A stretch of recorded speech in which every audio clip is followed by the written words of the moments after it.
Yield sustainable spiritual progress. In the case of the pianist, the fundamentals are music theory, neural and muscular training, development of memorization, cultivating an interpretive ear, and practice, practice, practice. It is no different in spiritual life. The great ones did not sit in a cave and in short time attain enlightenment. They worked on themselves for years, decades. They did sadhana. They changed their habits, their desires, their reactions, their very character. If we wish to achieve what they achieved, if you're married, particularly between the ages of 24 and 48, it's hard to find time for Ashtanga Yoga. The kids are waking you up in the middle of the night, or you have to take them to the hospital and so forth. You know, life is very busy. So, for many people, really, there's not enough time for serious pursuit of Ashtanga Yoga until you're older, maybe in your 60s even, when you have enough free time, the kids are grown, and have less disruptions during your day. Ashtanga Yoga works best when you can meditate at the same time every morning. Now that doesn't mean you shouldn't practice it earlier in life, because it's a bit like a physical exercise. If you don't do certain exercises your whole life and then you start them when you're 60, you won't do them very well, right? So it's better to do them even for a short period of time, even if it's not the same time of day when you're younger. And you'll get some benefit. So you'll get benefit from Ashtanga Yoga no matter how much you're able to put into it. But to get the profundity out of it, which I think is what this question is getting at, requires a more quiet time of life, such as starting in your 60s, and then you could put more time into it, and then after age 72, you double the time you put into it, and then even later you can double down and really get a lot of benefit.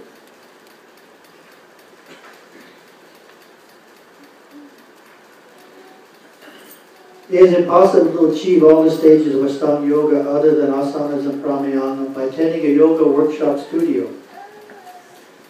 Stages like yama and niyama look like God-given and depend on samskars. Can these be injected or generated?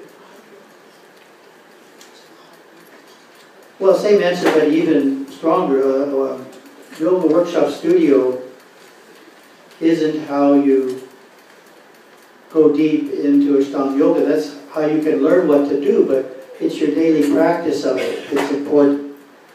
So you can go to a workshop, learn what to do, but you have to put that into practice in order for it to be beneficial.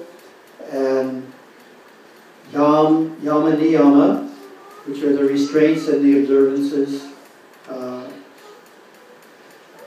If you start with the restraints, don't worry about the observances, you work on them for a year or so. You'll get better at them, and when you're really stable in them, which is the same thing as called character building, the yamas, then you'll start doing the beginning niyamas. Once you've done the first 5 niyamas for a while, then the second 5 will be possible. So it can take a few years, depending on how much self-discipline you have to really master just the yamas and niyamas.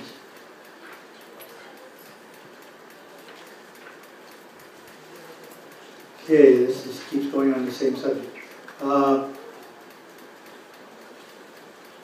going to skip to the next question. Ashtanga Yoga and Hatha Yoga, what's the difference? The difference is, in the original Ashtanga Yoga, there's only a few asanas. There's not much emphasis on asana or postures. In Hatha Yoga, the total emphasis is on all the asanas. You might learn 50 different asanas. In the traditional Ashtanga Yoga, maybe you learn 3 asanas. So Hatha Yoga, the way it's taught today, is mainly for physical benefit, emotional benefit. Ashtanga Yoga, the asanas are mainly to learn to sit still, to meditate. So 2 different approaches altogether to asanas.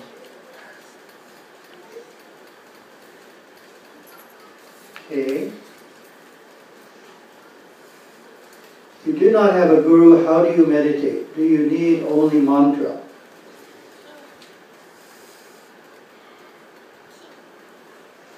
Well, you can learn meditation from a number of teachers. You don't have to accept them as, your guru, your permanent teacher in life. There's lots of good meditation teachers in Canada today, and you can benefit. But again, you have to have the commitment to practice. There's no point going to a meditation teacher if you're not going to practice. It's like going to a dance teacher. No mother would send her daughter to a dance teacher unless she knew the daughter was going to practice, right? Well, the same for adults for meditation. There's no point going to a meditation teacher unless you have the commitment, the real interest to practice.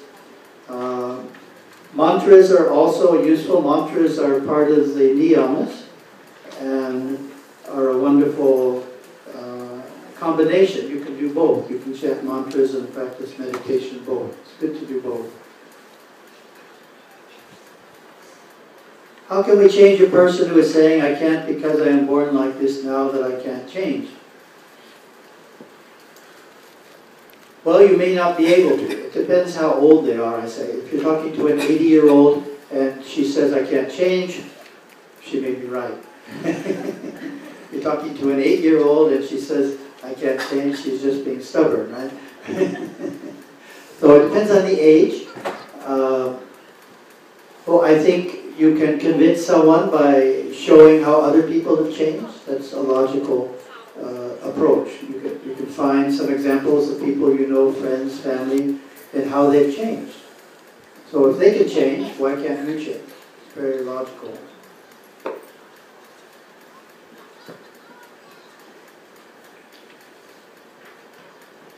What advice would you give to the increasing number of young people who continue the years of their education well past the age of 24? What kind of lifestyle should they lead?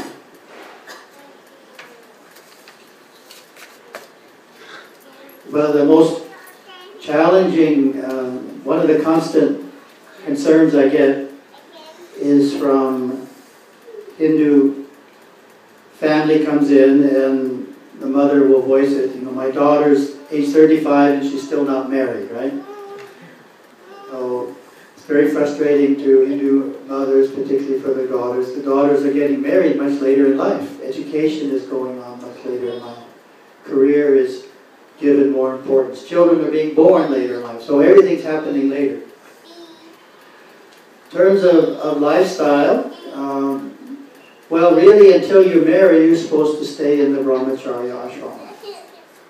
You're still a student until you marry. And from the Hindu point of view, you're supposed to be brahmacharya, you're supposed to be conservative, you're supposed to be focused on studies. So, if you just think about what a student is supposed to do, you're still supposed to do it, as long as you're not married and planning to get married at some point. How does environment affect the character? Well, environment, we pick up character from our parents.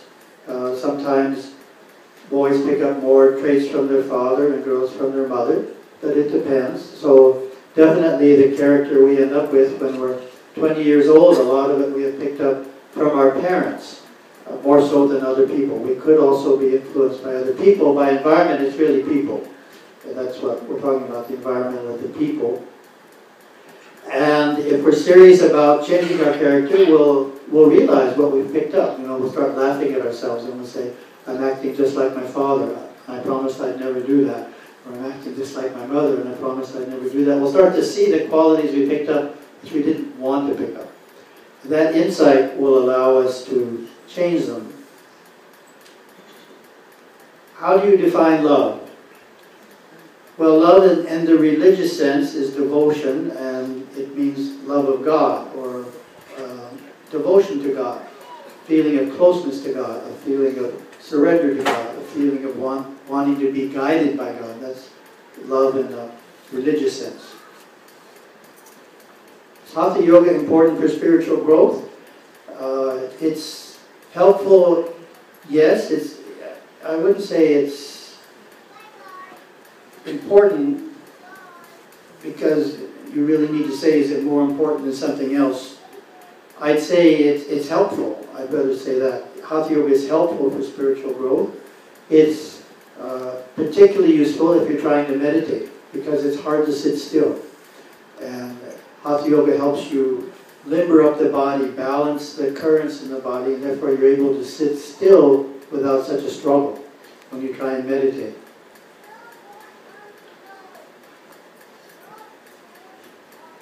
Whoa. We saw you speaking at U.S. Congress. As a Hindu body, how can we work to get lasting peace and justice in Sri Lanka?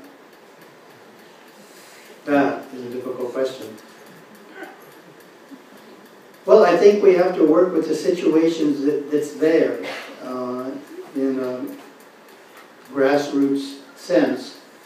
You know, it's very hard to adjust things.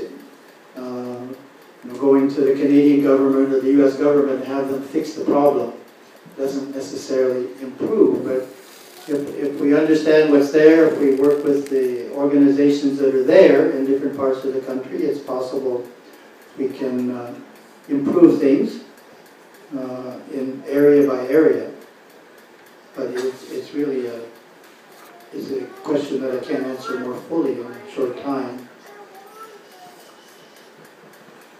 When sitting in meditation and the mind wavers and loses focus, any points on how to focus? Well, I have a whole talk on that. It takes 15 minutes to answer, but it depends on what it is, really. If it's a small thing, you're focusing on, what's for dinner, what am I going to watch on TV tonight, what am I going to do at work today? If it's small things, which it could be, then just doing pranayama or regulating the breath. The basic pranayama we use is breathing in for 9 counts, holding 1 count, and breathing out for 9 counts. It's regulating the breath. Regulating means so the in-breath and the out-breath take the same amount of time to accomplish. Just that simple practice slows down the thinking process to some degree. So that's the short answer to that one. That's by regulating the breath. How long would that take? Well, it depends how calm you are to start with. If you're all excited about something, if things have been going wrong, and you come home and you had a terrible day, you might not be able to regulate the breath. You're just so wound up. But if you're in the normal state of mind, just maybe a little agitated, but nothing more, then 5 minutes of pranayama would be sufficient to calm down the thinking mind. That's it. So that's all the questions I have at the moment.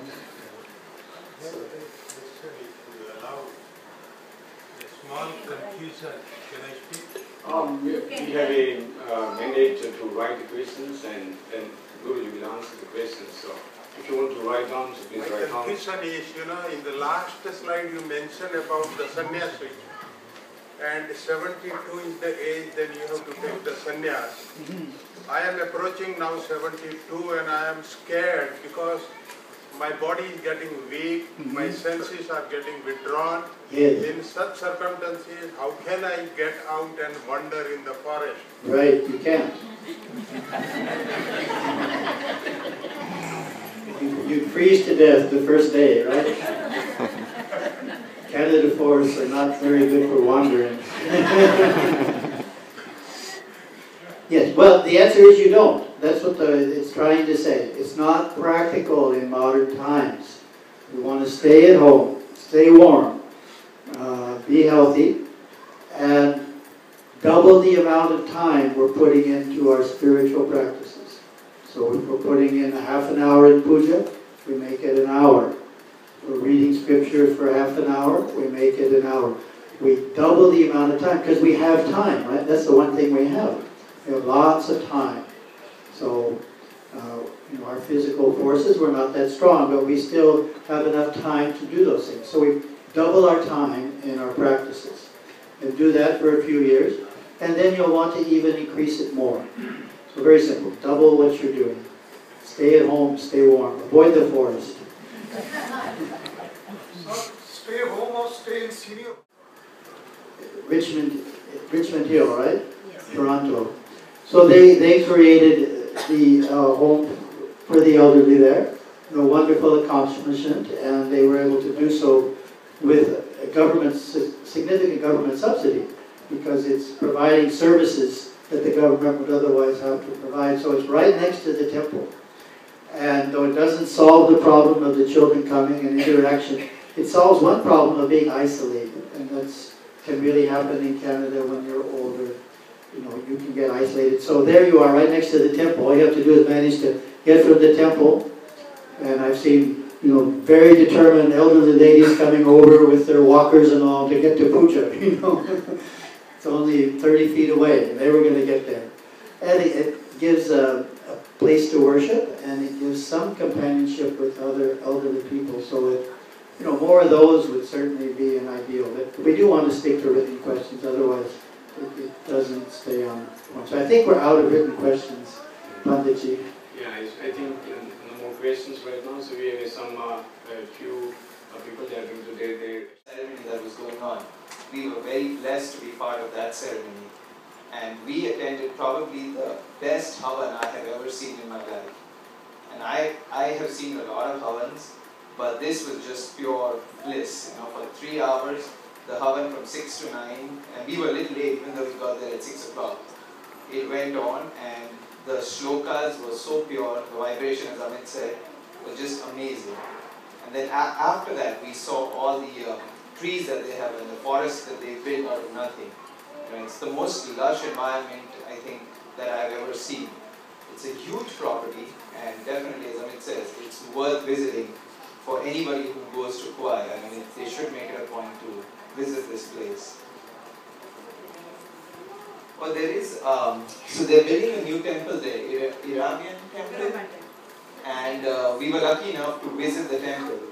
And I guess there's a huge fundraiser going on for the temple, and once it's built, it will be one of the biggest pilgrimage spots in the world for Hindus.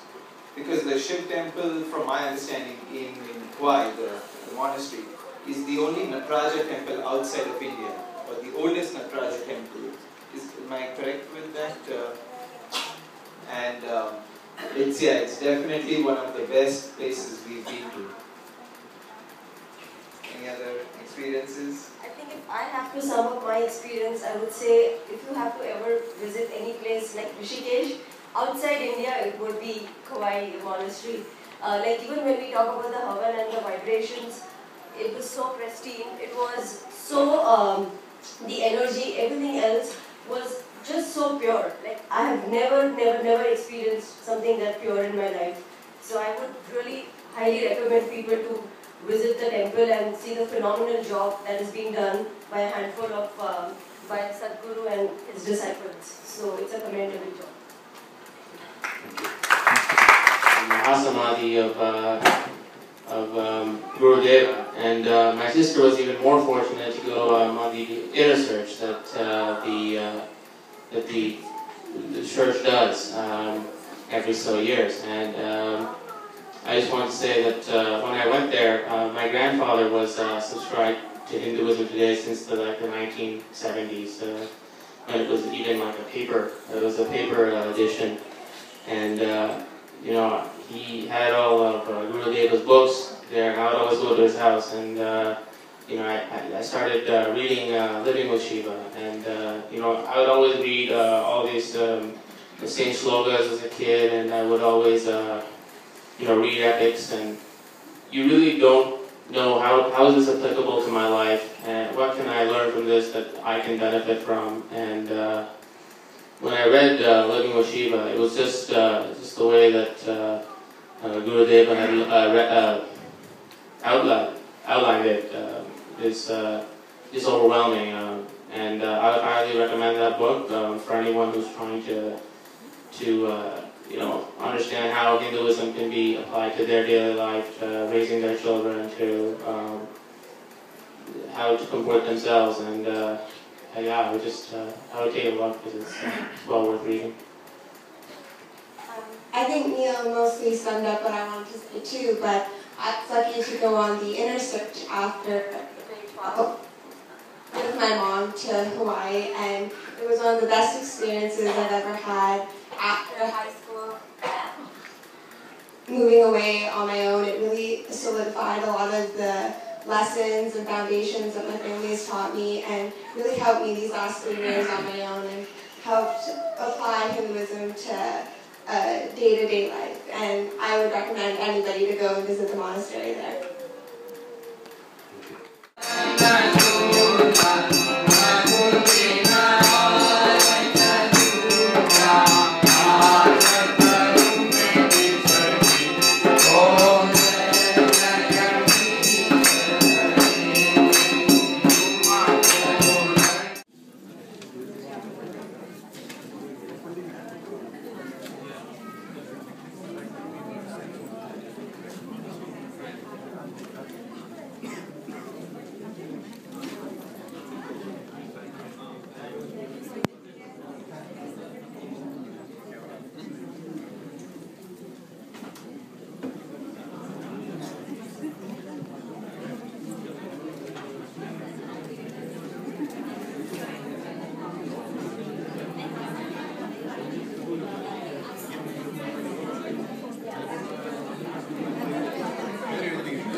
Ugly.